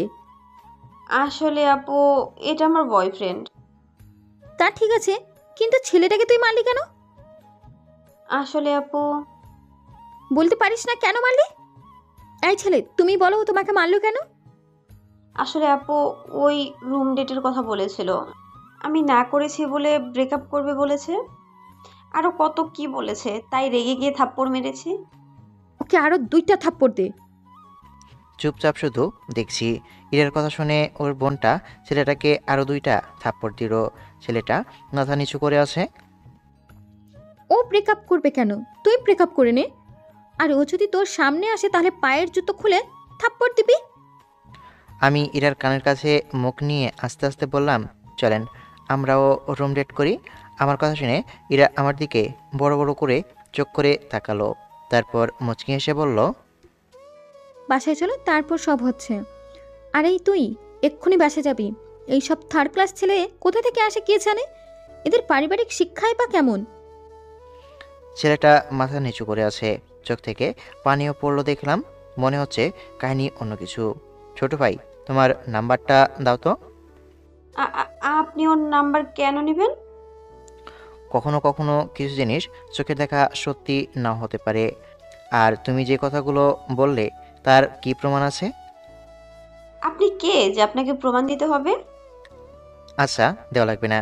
আচ্ছা ছোট ভাই, তুমি বলো কি হয়েছে? আসলে ভাইয়া মাইশা যেগুলো বললো ওগুলো কিছুই না। ওকে একটা ছেলের সাথে রেস্টুরেন্টে দেখলাম, আগে থেকে সন্দেহ ছিল ও অন্য কারোর সাথে রিলেশন করছে, তাই পিছু পিছু এ পর্যন্ত আসছি। আমি ওই ছেলের বিষয়ে জিজ্ঞেস করতে আমাকে অনেকগুলো কথা শোনালো আর মারলো। আচ্ছা, তুমি যে সত্যি বলছো তার কি প্রমাণ আছে? ছেলেটা পকেট থেকে ফোন বের করে আমার দিকে এঁকে দিল। তারপর দেখলাম সত্যি মাইশার একটা ছেলে বসে আছে এবং আরও কিছু ছবি দেখলাম, যেটাতে কোনোটাই খাইয়ে দিচ্ছে তো কোনোটাই একে অপরের দিকে চোখে চোখ রেখে তাকিয়ে আছে। আচ্ছা ছোট ভাই, বুঝলাম। আর কোন ক্লাসে পড়ো? অনার্স সেকেন্ড ইয়ারে। তোমার আব্বু কি করে? একটা বেসরকারি কলেজে শিক্ষক। জানেন ভাইয়া, আমি রিলেশন করতে চাইনি, কিন্তু ও এমনভাবে পিছিয়ে পড়েছিল মনে হচ্ছে আমাকে ছাড়া বাঁচবে না। আমাকে অনেক ভালোবাসে ও, আরও কত কি, তাই ওর সাথে রিলেশনে যাই। আর এখন অন্যজনের সাথে রিলেশন করছে। কিছু বললেই উল্টাপাল্টা বলে, অনেক কথা শোনায়। আর আজকে তো গুনে গুনে 4টা থাপ্পড় দাও ওকে। আর শোনো, এমন থার্ড ক্লাস মেয়ের সাথে রিলেশনে থাকার চেয়ে না থাকাই ভালো। হীরা কিছু বলতে আসবে, তখন বললাম, আপনি কিছু বলবেন না। আল্লাহ এর থেকে ভালো কাউকে জীবন সঙ্গী হিসেবে রেখেছে, চিন্তা করিও না। আর ও যদি তোমার সামনে যাই তাহলে তুমি ওর গালে পায়ের জুতা খুলে মারবা। আর ব্রেকআপ করে যাও, যাওয়ার আগে থাপ্পড় মেরে তারপর যাও। না ভাইয়া, আমি ওকে মারতে পারবো না। তোমাকে মারতে বলছি মারো। আর শোনো, ও যদি ব্যাক করতে চাই তাহলে ভুলেও ওকে আর ফিরিয়ে নিবে না। যদি নাও তাহলে সেম কাজ করবে। এসব মেয়ে কখনো এক পুরুষে আসক্ত থাকতে পারে না, এরা কারো ভালোবাসা পাওয়ার যোগ্যই না। আর চিন্তা করিও না, তোমাকে আঘাত করার ফল আল্লাহকে অবশ্যই দিবে। এখন তুমি যাও, আর যা বললাম মাথায় রেখো, ও তোমাকে কখনো ভালোবাসেনি, আর কখনো বাসবেও না। আর যদি ফিরতে চাই তাহলে বুঝবে আবার টাইম পাস করার জন্য ফিরছে। এখন যে কষ্ট পাচ্ছ এর থেকে তখন আরও বেশি কষ্ট পাবা। মাথায় থাকবে কথাগুলো। আর এসব মেয়ে থেকে সবসময় সাবধানে থাকবা। মানুষ যতটা ভালোবাসা দেখায় ততটা ভালোবাসে না। এখন তুমি যাও। ছেলেটা চলে যেতেই মাইশা বলল, এর ফল ভালো হবে না। আমি কিছু বলতে চাবো তার আগেই ইরা ওকে ধরে দুই গালে দুইটা থাপ্পড় দিল। এত জোরে মেরেছে যে দুই গালে 5 আঙ্গুলের দাগ বসে গেছে। আর আপনাকে বলছি, সত্যিটা না জেনে কখনো বিচার করতে যাবেন না। এবার বাসায় যা। যদি আর কখনো এমন কিছু শুনি তাহলে তোর কি যে করব নিজেও জানি না। এর ফল কিন্তু ভালো হবে না। আমি মিটমিট করে হাসতে লাগলাম।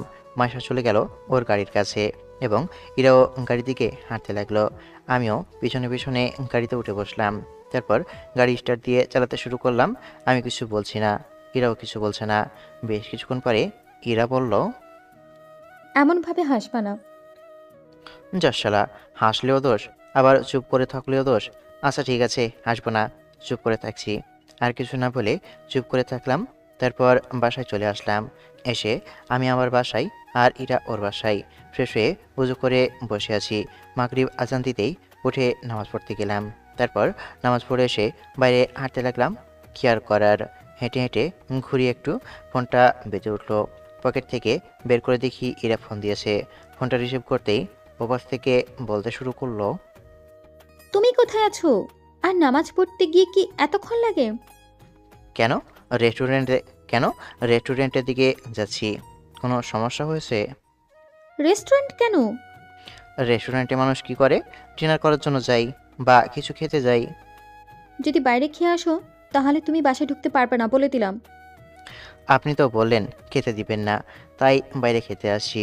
এটা কিছু না বলে ফোন কেটে দিল। যা বাবা, রেগে যাওয়ার কি আছে বুঝলাম না। এজন্য বলে মেয়েদের মন বোঝা নয় রে, নয় সোজা। সে যাই হোক, একবারে এশার নামাজ পড়ে বাসায় যাব। আবারও এদিকে ওদিকে ঘোরাঘুরি করতে লাগলাম। আবারও ফোন বেজে উঠলো। ফোনের দিকে তাকিয়ে দেখি আবারও ইরা ফোন দিয়েছে। ফোন রিসিভ করতেই আবারও শুরু করলো বকা। হ্যাঁ, এতক্ষণ লাগে বাসায় আসতে? একবারে নামাজ পড়ে বাসায় যাব, এরাকে না।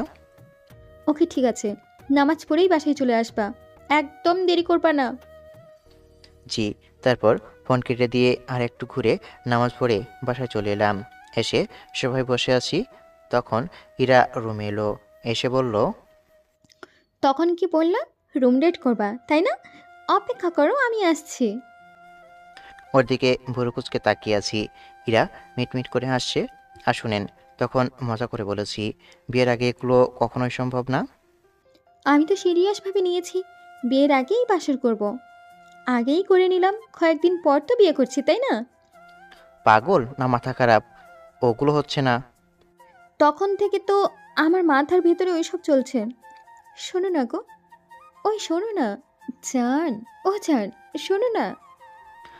পাগল হয়েছে নাকি আপনি? আপনার বাসায় যান তো, পাগলের প্রলাপ শুরু করেছে।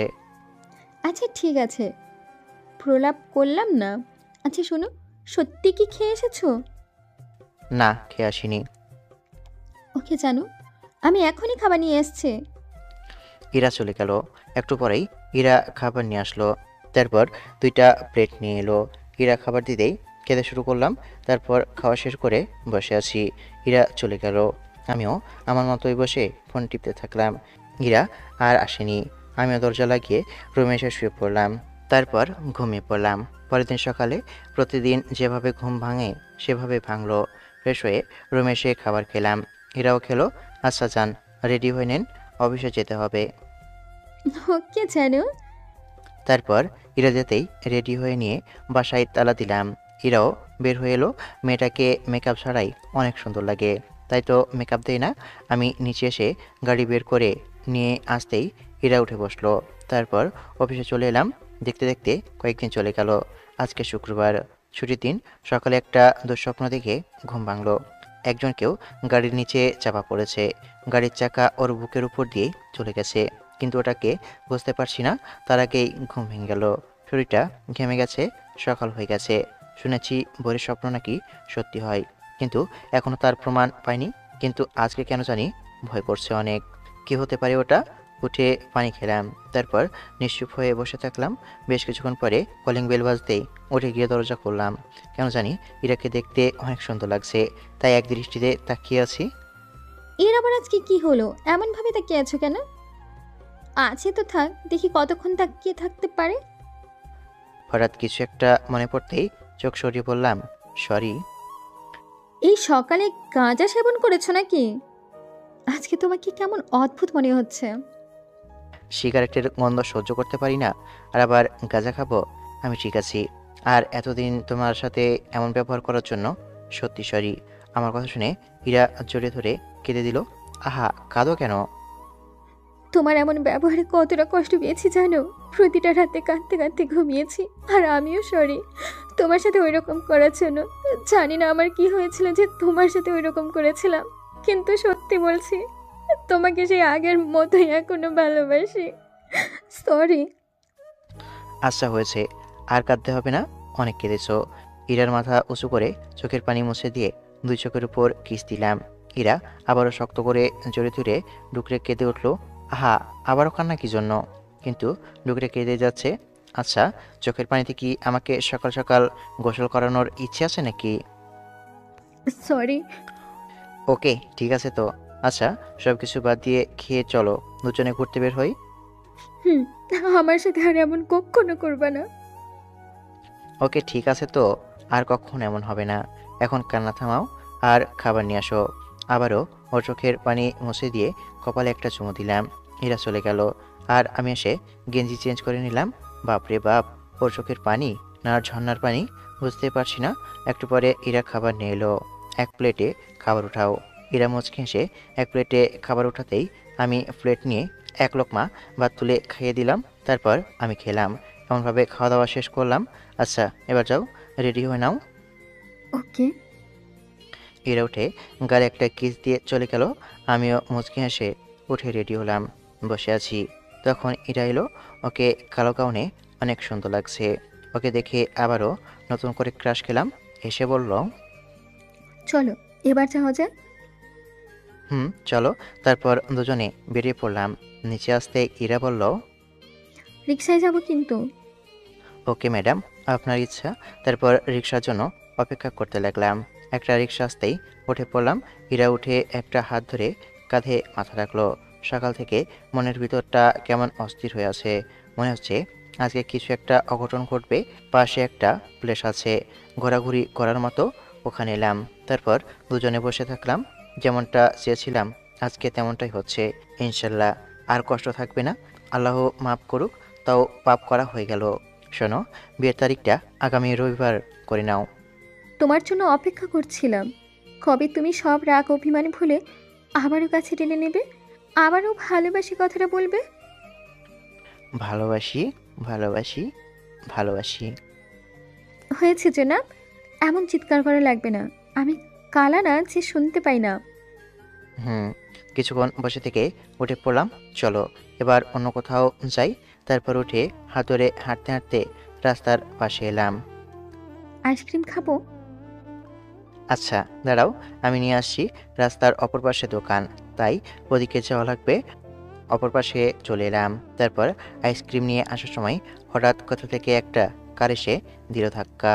গাড়ি এত জোরে ধাক্কা দিল যে কিছু দূরে গিয়ে একটা বিদ্যুতের খাম্বায় গিয়ে মাথা লাগলো।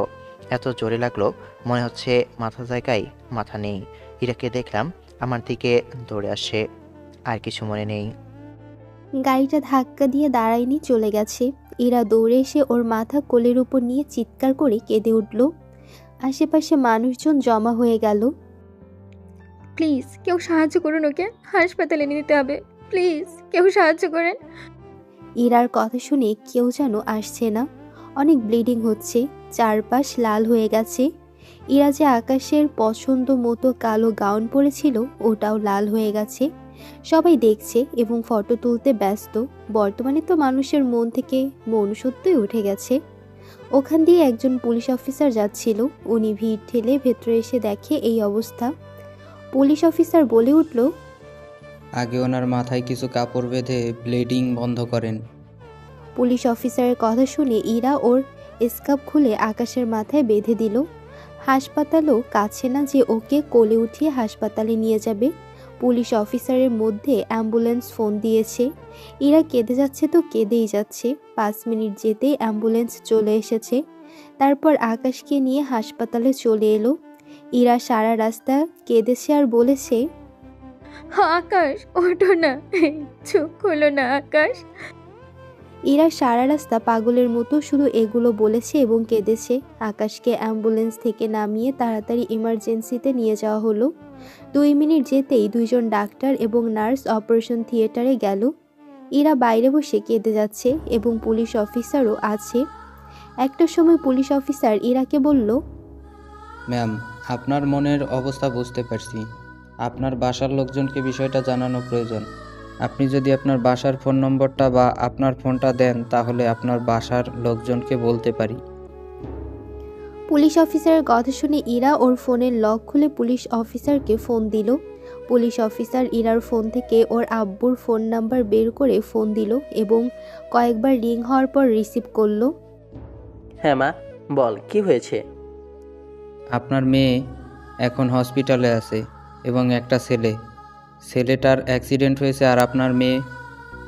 পুলিশ অফিসারকে পুরো কথা বলতে না দিয়ে ইরার আব্বু বলল, কি এখন কি অবস্থা আর কোন হাসপাতালে আছে? এই কিছুক্ষণ আগেই এবং এখন আমরা পপুলার হসপিটালে আছি। ইরার আব্বু ফোন কেটে দিতেই ইরার আম্মুকে চিৎকার করে ডাকতে লাগলো। ইরার আম্মু আসতেই ইরার আব্বু সব কিছু বলল। তারপর ওভাবেই দুজনে বেরিয়ে পড়ল। আগে আকাশের বাসায় গেল, গিয়ে বলল, আপনারা দুজন গাড়িতে উঠে বসেন। কেন, কিছু কি হয়েছে?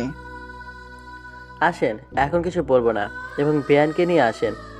কিছু চেঞ্জ করতে হবে না। কি হয়েছে বলবেন তো? আসেন না, গাড়িতে যেতে যেতে কথা হবে তো। আকাশের আব্বু আর বেশি কিছু ভাবলো না। আকাশের আব্বুকে নিয়ে এলো। তারপর গাড়িতে উঠতেই ইরার আব্বু গাড়ি চালাতে শুরু করলো। আকাশের আব্বু আম্মু কিছু বুঝতে পারছে না, তবে এটা বুঝতে পারছে কিছু একটা হয়েছে। আকাশের আম্মু জিজ্ঞেস করতেই ইরার আব্বু বলল, আকাশের অ্যাক্সিডেন্ট হয়েছে। কথাটা শুনেই তো আকাশের আম্মু জোরে কেঁদে উঠল। এদিকে ডাক্তার অপারেশন করতে ব্যস্ত। পুলিশ অফিসার এদিকে পুলিশ স্টেশনে ফোন দিয়ে ওখানে সিসিটিভি আছে কিনা চেক করতে বলল এবং কিছু পুলিশ গিয়ে ওখানে সিসিটিভি আছে কিনা চেক করতে লাগলো। কারণ ওখান দিয়ে এমনভাবে এত জোরে গাড়ি চালাবার কথা না। এটা নিশ্চয়ই পরিকল্পিত মার্ডার হবে। কিছুক্ষণ পর পুলিশ অফিসার ওখানের একটা ফার্মেসিতে সিসিটিভি ফুটেজ পায় এবং কিছুক্ষণ আগে যে ঘটনা ঘটেছে তার ফুটেজ দেখতে লাগলো। বেশ অনেকক্ষণ পর ডাক্তার বেরিয়ে আসতেই ডাক্তার কাছে গিয়ে বলতে লাগলো, ডাক্তার, ওর অবস্থা এখন কেমন? ওর কিছু হবে না তো? এখনই কিছু বলতে পারছি না, তবে ব্রেনে আঘাত পাওয়ার জন্য অনেক রক্ত বের হয়েছে। যেভাবেই হোক সুস্থ করে তুলুন, যত টাকা লাগবে দিব, কিন্তু ওর যেন কিছু না হয়। দেখেন, এখানে টাকা দিয়ে সব কিছু হয় না। আল্লাহর কাছে দোয়া করেন যেন তেমন কিছু না হয়। আর এখনো অপারেশন শেষ হয়নি, অপেক্ষা করুন। ডাক্তার চলে গেল। ইরা মেঝেতে বসে পড়ল। আর 15 মিনিট যেতেই ইরার আব্বু আম্মু আকাশের আব্বু আম্মু চলে এসেছে। ইরা ওদের দেখে উঠে গিয়ে ওর আম্মুকে জড়িয়ে ধরে কাঁদতে কাঁদতে বলল, আম্মু, ওর কিছু হবে না তো? আমার খুব ভয় করছে। ওর যদি কিছু হয়ে যায় তাহলে আমিও বাঁচতে পারবো না। ও আম্মু, বলো না ওর কিছু হবে না তো? বলো না ওর কিছু হবে না। ইরা এমনভাবেই ওর আম্মুকে জড়িয়ে ধরে কেঁদে যাচ্ছে। মেয়ের এমন কান্না দেখে ওনার চোখ দিয়েও পানি বের হচ্ছে। আকাশের আম্মু কাঁদছে, তবে কান্নায় কোনো শব্দ নেই, তবে চোখ থেকে পানি পড়ছে। পুলিশ অফিসার ইরার আব্বুকে দেখে ওনার কাছে এসে বললেন, স্যার একটা কথা, এটা হচ্ছে পরিকল্পিত মার্ডার। কারণ ওই রাস্তায় কোনো হাইওয়ে না যে এত জোরে কেউ গাড়ি চালিয়ে যাবে। কিন্তু স্যার, আমার ছেলের সাথে কার শত্রুতা থাকবে যে এমন করবে? আমার ছেলে তো একদম সাদাসিধে। তা তো জানি না, তবে গাড়ির ডিটেলস পেয়ে যাব। কথা বলতে বলতে পুলিশ অফিসারের ফোন বেজে উঠল। পুলিশ অফিসার একটু সাইডে গিয়ে একটু কথা বলে আবার ইরার আব্বুর কাছে এলো। তারপর বলল, স্যার, যেই গাড়ি দিয়ে ওই ছেলেটাকে ধাক্কা দেওয়া হয়েছে ওই গাড়ি আপনার নামে রেজিস্ট্রেশন করা আছে। গাড়ির নাম ঢাকা মেট্রো খ 15। ওই গাড়ি তো আমার ছোট মেয়ে চালায়। অফিসার, আপনি ভুল করছেন। ও এমন কোনো করবে না। আর সকালে তো গাড়ি নিয়ে বের হয়েছে। আমি কোনো ভুল করছি না। এই দেখেন, এবং এটাও দেখেন, আপনার মেয়ে এবং একটা ছেলে সামনে বসে আছে। পুলিশের কথা শুনে এবং ছবি দেখে ওখানে সবাই স্তব্ধ হয়ে গেছে। সবাই ভাবতে শুরু করেছে মাইশা এমন করবে কেন? আকাশ ওর কী করেছে যে ও এমন করলো? ইরার আব্বুর মুখ দিয়ে কথা বের হচ্ছে না। কি বলবেন উনি? ওকে কি ধরতে পারা গেছে? একটা টিম অলরেডি চলে গেছে, হয়তো কিছুক্ষণের মধ্যেই ধরা পড়ে যাবে। আমার মেয়েকে এবং ওই ছেলেকে এখানে নিয়ে আসবেন, তারপর বলবো ওকে কি করবেন। ওকে স্যার, আমি তাহলে এখন গেলাম। আপনার মেয়ে ধরা পড়লেই এখানে নিয়ে আসব। পুলিশ অফিসার চলে গেল। ইরা কাঁদতে কাঁদতে জ্ঞান হারিয়ে ফেলেছে, তাই ওকে একটা কেবিনে শিফট করা হয়েছে। ডাক্তার আসতেই আকাশের আম্মু গিয়ে বলল, আমার ছেলের কি অবস্থা? ওর কিছু হবে না তো ডাক্তার? কেউ যে বলে বেঁচে থাকার 10% চান্স আছে। প্রচণ্ড মাথায় আঘাত পাওয়ার জন্য ব্রেনে অনেক আঘাত পেয়েছে এবং অনেক ব্লিডিং হয়েছে। আমরা আমাদের সর্বোচ্চ চেষ্টা করেছি, বাকিটা আল্লাহর হাতে। আল্লাহকে ডাকেন। ডাক্তারের এমন কথা শুনে আকাশের আম্মু জ্ঞান হারিয়ে ফেলে। আর এইবার আকাশের আব্বু মেঝেতে বসে পড়ে আর কেঁদে দেয়। ইরার আব্বু গিয়ে আকাশের আব্বুকে ধরে উঠায়, আর ইরার আব্বু তো আকাশের আম্মুকে ধরে আছে। তারপর একটা নার্স আসতেই ওনাকে দিয়ে ইরাকে যেই কেবিনে রাখা হয়েছে ওখানে পাঠিয়ে দেয়। ইরার আব্বু আম্মু এটা ভেবে পাচ্ছে না ওদের ছোট মেয়ে এমন কেন করলো।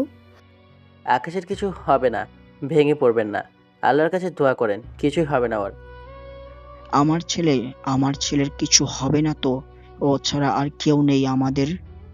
কিছুই হবে না, আল্লাহর কাছে দোয়া করেন, কিছুই হবে না। আকাশকে অন্য একটা কেবিনে শিফট করা হয়। এদিকে ইরার জ্ঞান ফিরে আসে আর সব কিছু মনে পড়তে উঠতেই রুমের বাইরে চলে আসে। তারপর ওর আম্মুর কাছে ছুটে এসে বলে, ওর এখন কি অবস্থা? কোথায় আছে ও? আমি ওর কাছে যাব। আপু, আকাশ কোথায় আছে? ওর কিছু হয়নি তো? ও ঠিক হয়ে যাবে তো? ও আপু, বলো না ওর কিছু হবে না? ওই রুমে শিফট করা হয়েছে। আকাশকে যেই কেবিনে রাখা হয়েছে ওই কেবিনে ইরার আব্বু ইরাকে নিয়ে আসলো। আকাশের মুখে অক্সিজেন মাস্ক লাগানো আছে, মাথায় ব্যান্ডেজ করা। ইরা ছুটে গিয়ে আবারও পাগলের মতো বলতে শুরু করলো, এই ওঠো না, আমার দিকে একবার তাকাও। ওঠো না, এই ওঠো না। আপু, আম্মু, ও ঠিক হয়ে যাবে তো? ওর কিছু হবে না তো? আমার খুব ভয় হচ্ছে। আম্মু, বলো না ওর কিছু হবে না, ও ঠিক হয়ে যাবে। প্লিজ এমন করবেন না। ইরার আম্মু ওকে সরিয়ে শক্ত করে জড়িয়ে ধরে রাখলো। আকাশের আম্মু এসে ছেলেকে দেখে কাঁদতে থাকে। প্লিজ এখানে কান্না করবেন না, পেশেন্টের সমস্যা হবে। সবাই চুপচাপ আছে আর চোখ থেকে ঝর্ণার মতো পানি পড়ছে। কিছুক্ষণ পর পুলিশ এবং মাইশা আর ওই ছেলেটাকে নিয়ে আসলো। স্যার, ওদের নিয়ে আসছি। পুলিশের কথা শুনে সবাই পুলিশের দিকে তাকায়। এরা বুঝতে পারছে না কেন ওদের পুলিশ ধরে নিয়ে আসছে। আকাশের আম্মু মাইশার কাছে গিয়ে বলল, মা, আমার ছেলেটা তোমার কি ক্ষতি করেছিল যে ওর সাথে এমন করলে? আমার ছেলের সাথে এমন কেন এমনটা করলে? ইরার বুঝতে বাকি নেই মাইশা আর ছেলেটাকে পুলিশ কেন ধরে নিয়ে আসছে। ইরার আব্বু গিয়ে মাইশার কাছে গিয়ে 2টা থাপ্পড় দিয়ে বলল, তুই ছেলেদের সাথে এমন কেন করলি? ও তোর কি করেছে যে ওর সাথে এমন করলি? মাইশা কিছু বলছে না, মাথা নিচু করে আছে। ইরা গিয়ে ওর গলা চেপে ধরে ঠেলতে ঠেলতে দেয়ালের সাথে চেপে ধরলো। মাইশা ছাড়ানোর চেষ্টা করছে, ওর দম বেরিয়ে যাওয়ার উপক্রম, চোখ বড় বড় হয়ে গেছে এবং নিঃশ্বাস নিতে পারছে না। কেন এমনটা করলি তুই? ও তোর কি ক্ষতি করেছে বল, কেন এমনটা করলো? এমন অবস্থা দেখে ইরার আব্বু আম্মু গিয়ে মাইশাকে ছাড়াতে লাগলো। আর একটু এমনভাবে ধরে রাখলে হয়তো মাইশা মারাই যাবে। ইরাকে ছাড়িয়ে নিতেই মাইশা বড় বড় নিঃশ্বাস নিতে লাগলো। ছাড়ো তোমরা ওকে, হ্যাঁ আমি মেরেই ফেলবো। ইরাকে ওর আব্বু ধরে রেখেছে, ছাড়া পেলে হয়তো মাইশাকে মেরেই ফেলবে। মাইশা স্বাভাবিক হলে ইরার আম্মু গেল। তারপর বলতে বলতে সেদিনের ঘটনাটা বলল। সেদিন বিকেলের। রাগে এমনটা করেছি, ও আমাকে কেন থার্ড ক্লাস মেয়ে বলবে? তারপর মাইশা সব কিছু বলল। কিন্তু আম্মু বিশ্বাস করো, এমন কিছু হবে ভাবতে পারিনি। আপু আমাকে মাফ করে দে, তোমরা আমাকে মাফ করে দাও। তোর কোনো মাপ হবে না। ওর যদি কিছু হয় তাহলে তুই বেঁচে থাকতে পারবি না। প্লিজ আপনারা থামবেন এবং এদিকে সবাই শুনুন। আই এম সরি, রোগী আর বেঁচে নেই, এখানেই মারা গেল। এমন শুনে সবাই ঘুরে আর ইরা আকাশের কাছে গিয়ে বলতে লাগলো, এই আকাশ, ওঠো না, ওঠো, চোখ খুলে তাকাও আমার দিকে, এই ওঠো না। চিৎকার দেওয়ার সাথে সাথে ইরাও জ্ঞান হারিয়ে ফেলে। ডাক্তার ইরার কাছে এসে ওর হাত ধরে চেক করে বলে, কোনো রেসপন্স নেই, নার্স তাড়াতাড়ি ইমার্জেন্সিতে নিয়ে যাও এনাকে। ডাক্তার কথা শুনে আকাশের আম্মু তো আবারও জ্ঞান হারিয়ে ফেলেছে এবং ওর আব্বু কেঁদে দিয়েছে।